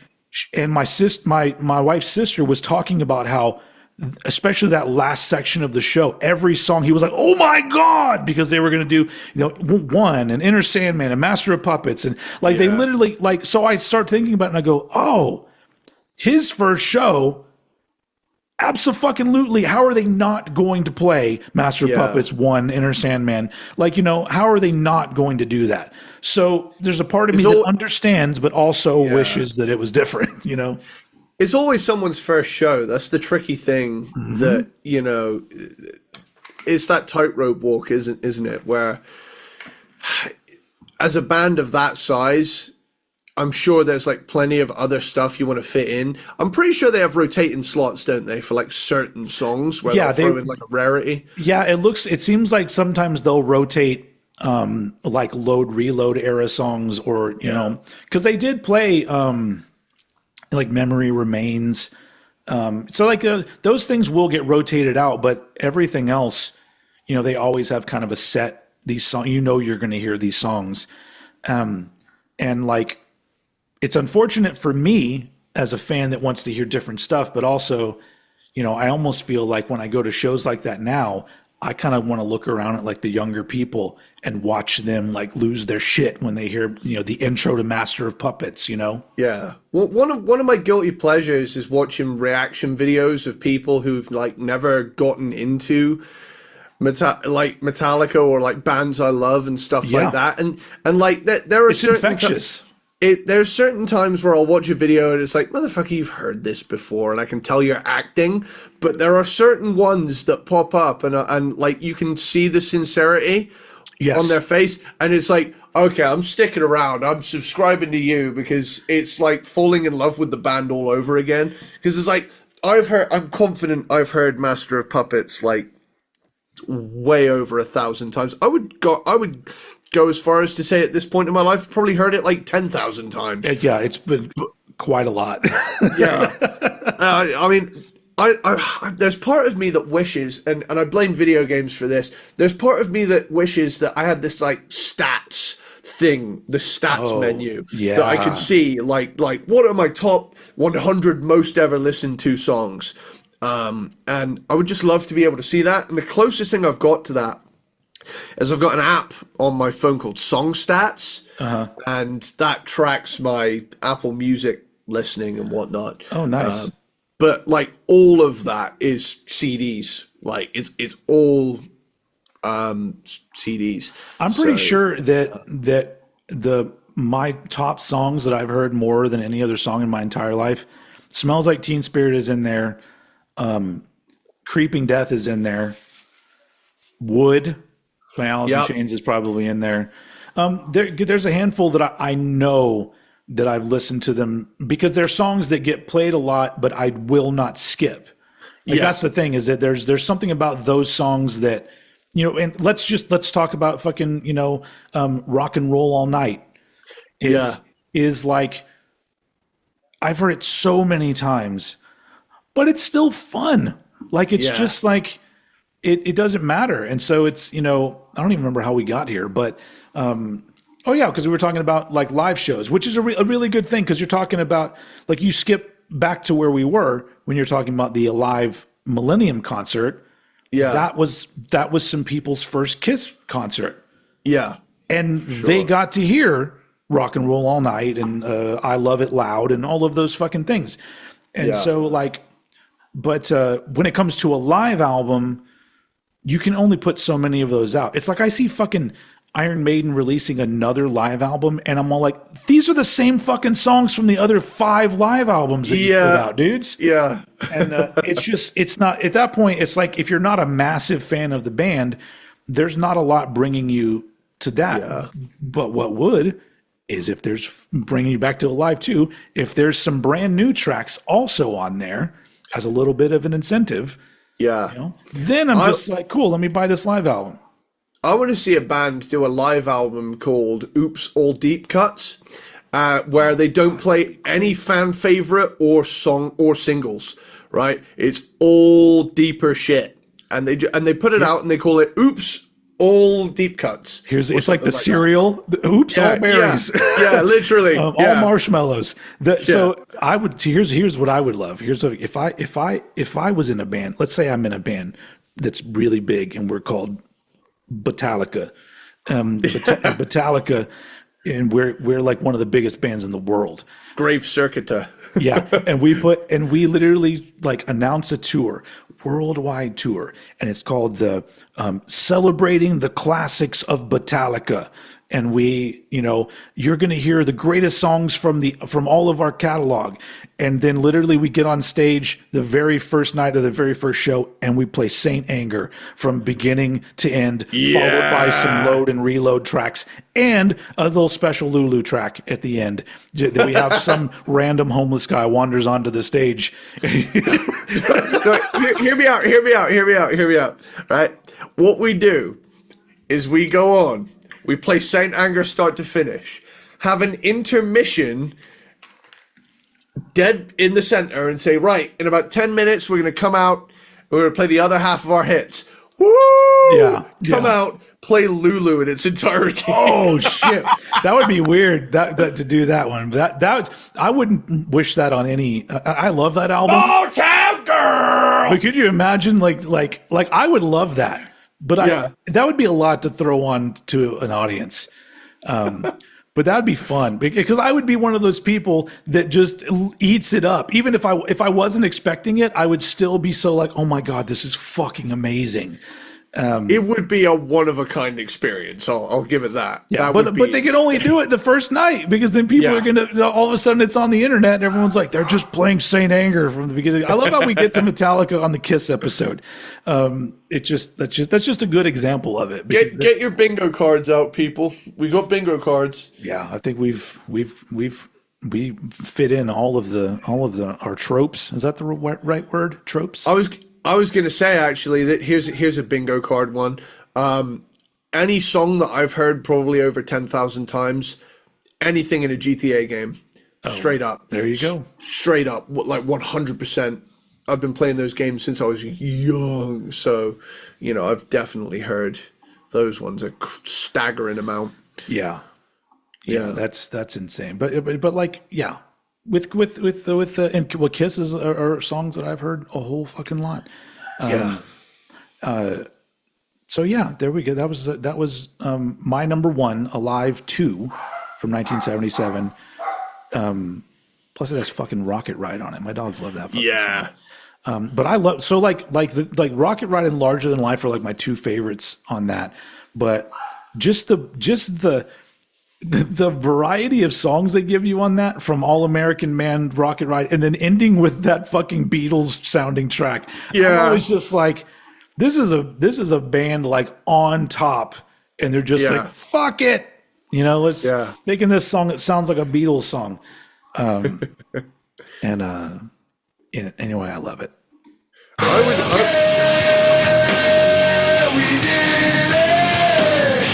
Okay. Hell yeah. Sorry, we did it. We're done. I was going to say, I don't even think it's a hot take at this point to turn around and make a comparison between Kiss and the Beatles. There's 4 members, all 4 members write, all 4 members sing, all 4 members exploded in popularity during a decade. Yeah, they were massively popular for their day. A lot of people would throw a fucking hissy fit if you compared Gene Simmons to Paul McCartney. But you know what? He's got a distinctive walking bass style that I think mimics a huge influence of his, and that is Paul McCartney. You can compare them. I will give you that. And I would say that Kiss also influenced a shitload of music, just like the Beatles. Absolutely. Where one wins over the other one is that the Beatles influenced Kiss. Yeah. So hey, Beatles win. And but also we did a Beatles episode and I talked all about that. Paul McCartney though, the amount of amazing music that motherfucker has done in his life, and he's still just walking out on stage playing shows. He's going to play shows until he can't fucking walk out on a stage anymore, and I love that for him. I'm convinced the man is immortal because he explodes every time he plays Live and Let Die. He does. Oh my goodness. I mean, eventually it's going to happen. We're going to lose Paul McCartney, and it's going to be that's going to be sad, just because he is a figure more so than most that's been in my life since I can remember. Yeah. He's like, as a kid, becoming, starting to pay attention to music in the 80s. you already heard the Beatles on stuff. And Yeah. so like Paul McCartney was there from my childhood. Yeah, I've noticed a huge surge lately of just I mean, we've this year we've lost Ozzy, Ace Frehley, Sam Rivers. Probably Yeah, other ones that got overshadowed that I'm not even thinking of right now. yeah. I'm pretty sure Dave Jordan died, didn't he? Oh, the producer? Yeah, He either died earlier this year or late last year, but yeah, he passed yeah. away. But there's I other people was from other bands that aren't like necessarily on our radar that have also passed away this year. yeah. And those bands are important to like other people. And it's crazy to think that like these people that you don't know and will never Yeah, meet are so important to you. And when they die, it makes you feel like you're losing somebody from your family. yeah, And Ace Frehley, like that was so I almost like had no time to be sad because I was so just in yeah, shock and was like, oh my God, he's what? Because like, yeah, that was just it was so sudden that I was just like, wow, that's fucking insane. And you know, it really is like, he really was like a guy that was really influential for me, just like watching him as a guitar player. I will never be anywhere near as good as Ace Frehley, but I feel like I inherited or borrowed a bit of his like I'm just up here having a good time kind of vibe, yeah, which is what I've always wanted to do as a musician. I've always just wanted to when I was still playing in bands. I just wanted to be on a stage having a good time vibing to the music that I'm making with my bandmates. yeah. That was it. Yeah, a big one for me. I remember Chris Cornell fucked me up for days. Yeah, yeah. That one really Oh, tipped speaking me. of that, well, before we get out of here, because we're bouncing all over the place, they're gonna finally put out that fucking Soundgarden record that they had Yes. apparently mostly finished, I think, or I don't know the ins and outs of it, but they reached an agreement with Chris Cornell's widow, and they're gonna put out whatever this is gonna end up being, and Wow. I'm excited about that just because I was like, I know there's other stuff that they can Yeah. put out. And so I'm looking forward to that. It'll also be a little sad, but also, Yeah. you know, That will be one of those sit down and take this in because this will be the last thing yeah. Not only that, you'll. it's going to be everybody going scrutinizing his lyrics. Like, where in his lyrics is he talking about everything that's going on in his head right now? Yeah. Or he didn't do that at all. I mean, who knows? But yeah, this has really been all over the place, this episode. Yeah. This has And been an emotional roller coaster. yeah, and it's great because it's been a little bit of a a tribute to Ace Frehley, but then also a tribute just to Kiss in general, because we love Kiss here on Cranked and Ranked, which is what you're listening to. And hold on. Every once in a while, we like to get a little wasted. We like to take a taste of alcohol. There was a little bit. There was a tiniest little bit left. His giant beer stein was empty except for a trickle running low. of spit beer. Yeah. Well, if I may wrap this episode up on a nice little heartfelt tribute to Ace. Sure. He may be gone from this world, but his legacy is very much alive. Oh, I like that. That shit. We're getting the fuck out of here. That was too perfect. Thank you very much for listening. Peanut butter platypuses, aluminium squirrels, Belvedere ballsitters, Christmas dogs. You guys fucking rule. If you're new to this and you stayed this long, that refers to you. The legit motherfuckers that stayed through all this shit. You're a real one, and we appreciate you and we love you. Thank you for being here. Everybody, take care of each other and be cool to each other. And that's it. Now I'm gonna turn it over, as I normally do, to my brother, my podcasting partner, my hetero podcasting mate. I don't know, Mr. Eddie Sparxx, and he's gonna take us out. Later, dude.